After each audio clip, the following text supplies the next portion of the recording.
பாசிப்பருப்பில் ஒரு சூப்பரான ஒரு அல்வா செய்யலாமா?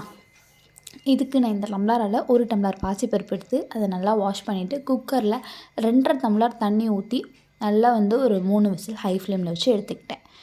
இப்போது நான் என்ன பண்ணுறேன், சைடில் ஒரு பேன் வச்சு 1 ஸ்பூன் நெய் விட்டு ஒரே ஒரு ஸ்பூன் நான் மைதா மாவு சேர்க்குறேன். நீங்கள் கோதுமை மாவு கூட சேர்த்துக்கலாம். சேர்த்து மைதா மாவு வறுபட்டதும் வெல்லம் அந்த டம்ளரால் 1 டம்ளர். நான் வெல்லம் அதுக்கப்புறமா இனிப்பு பார்த்துட்டு சேர்க்கலான்னு சொல்லிட்டு நான் 1 டம்ளர் மட்டும்தான் யூஸ் பண்ணியிருக்கேன்.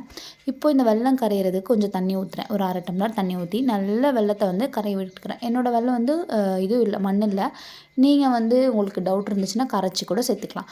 இப்போது நான் அரைச்ச அந்த நம்ம விசில் விட்டு இறக்குனதை அரைச்சி வச்சுருக்கேன். அதை இதில் ஆட் பண்ணிக்கிட்டேன். அந்த பாசிப்பருப்பை ஆட் பண்ணி நல்லா மிக்ஸ் கொடுத்துட்டு எனக்கு வெல்லம் பத்தலை, அதனால் நான் இன்னொரு 1/2 டம்ளர் வெல்லம் சேர்த்துக்கிட்டேன். மொத்தமாக எனக்கு 1½ டம்ளர் வெல்லம் தேவைப்படுச்சு. கொஞ்சம் நெய் போட்டு கிளறி எடுத்தால் சூப்பரான அல்வா ரெடி.